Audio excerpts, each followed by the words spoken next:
Salutations à Banamboka, nous sommes dans un moment heureux, c'est vrai.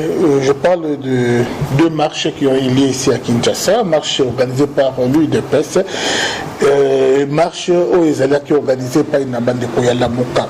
Vraiment, on a passé le monde Yamakasi, un succès, récite victoire, il y a deux marches au Nosso et Moniciété, Ronsa, Malondate, mais Kabila et FCC ne sont pas aimés.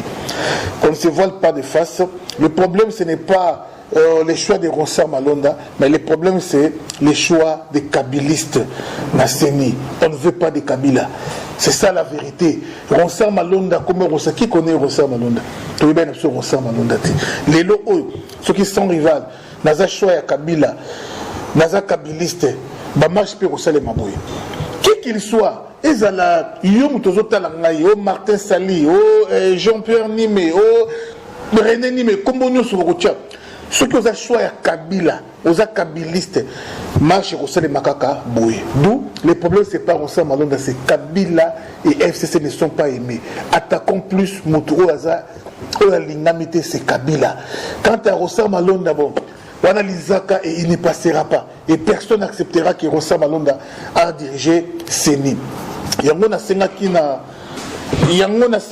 na Papa Sassoum de tous ceux qui m'ont allé à fonder la biso un peu frontière. Ça soit fonder la biso frontière pour na kosonga vraiment makasi na bande ko na biso ya FCC en commençant par les autorités morales. Ba mekana ko vana na Brazzaville kuna. Ba vana na Brazzaville kuna pendant 3 ans mandat ici là comme ça tout un makamusus oyokoya parce que à la lueur où vont les choses, moi je souhaiterais même que Fachi a reprendre le mandat 0. C'est-à-dire qu'il n'y ait même pas élection. A bandé la mandat à 0 sans FCC. C'est-à-dire qu'ils est considéré comme transition. Parce qu'il ne travaille pas à cause des FCC. Des calmes, blocages, par-ci par-là, ça ne tient pas. Vraiment, ça ne tient pas. Voilà les mots. Je suis déçu. Le comportement, il y a des connaissances. On a voulu l'unité. Il ne peut s'organiser, ça marche. Oui, bravo. Jean-Claude Mouyambou, politicien, vraiment, on a voté dans le premier tour. On a vraiment appris Fachi. C'est Jean-Claude Mouyambou. Vraiment, coup de chapeau à cet homme. Motema Pembe, il a assisté dans la marche à l'UDPS. Il a donc au moins vraiment que non. Lui, son problème, c'est les Congos. Il voit les Congos et il ne veut pas de Kabila. Par contre, les autres, mais les autres, j'ai compris que quand il y a leadership à ma plaie, des salamis sikoyo. Des insultes dans les réseaux sociaux, des part et d'autres, et voilà, biso plaît, biso boy, biso sont plaît quand on a tchango. Mais nous, l'IDP, c'est Congo Mobimba. Biso voilà, même Eve Bazaïba. Non, maman, mito sapo batupe batosa yo. Maman sangisaka. Maman a sangisaka. Non, maman divisaka. Objectif, c'est que Kabiliste a l'homme Seni. Biso na biso bana mboka toji bandeni tokopotana. Mais, yokomi ko toucher.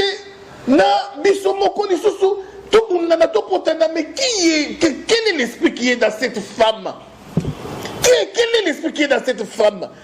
On s'est divisé à côté. Non, ça va pas.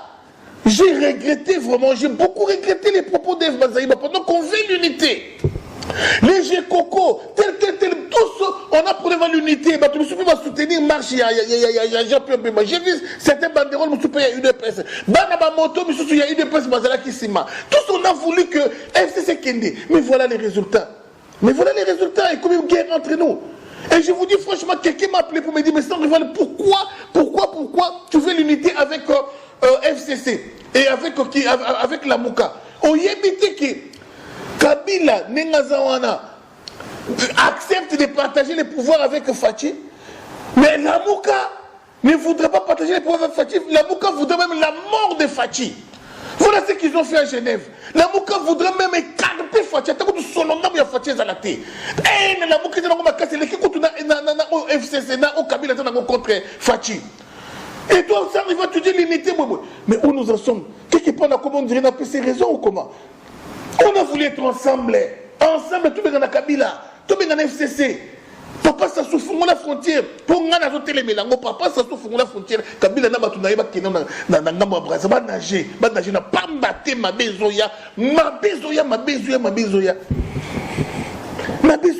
T'as la plaie, il y a IDPS. T'as la bande de Koya, il y a la Mouka. Ce qu'on va tomber, on va se faire la psycho. Kabila, il y a vivre. Yoko vivre, mais il faut que Mabiso même Kabila diriger 18 ans, n'a dirigé qui wana to linganité. Mutu mutima mabia lingité, mon amour ka fatia diriger Kimia. Ah il est fatigué quand Kabila Kabila il est fatigué. Mais c'est pas bon ça, c'est pas bien. La vérité faut qu'on se la dise en France. En France boy.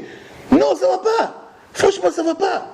Fati bomela biso assemblée, bomela biso Sénat, tous na Kimia. Oyo koya eya, tous simana o. Mutu asale lo wati.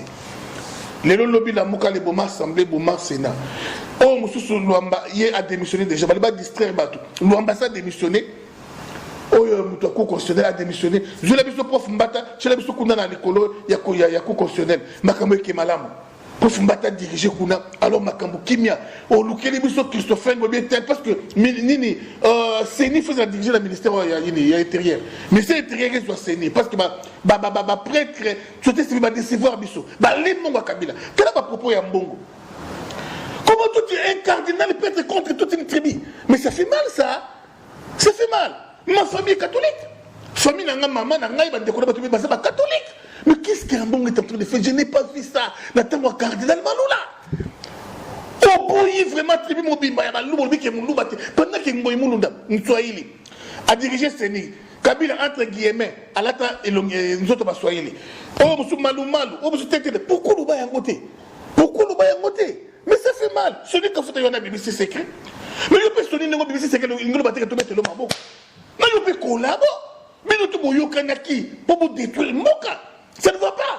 Mettons de côté cette histoire de Sango, mettons de côté cette histoire de haut cardinal, mettons de côté cette histoire, il y a ma pasteur, m'a dit, Papa Fatim, Zoua Makamuna Maboko, tu as vu ce tas de droits, le Kiabiso Moutou a dirigé Makamune Sengeli. Tout fond de Kimia. Merci. Média, il y a ma Medina. Namboko ya Hollande. Merci na bino so bozuta Hollande aussi que c'est Mbasichalé aussi que Richard ni menaba ni menyoso to sangana biso nyoso to loka mboki c'est la kimia. Le diable s'appelle FCC. L'ennemi du Congo et non c'est FCC et son autorité morale. To zoye to kangaye to memeti na braza bato CPI bazoye ba kenaye un point être match sili to diriger na kimia.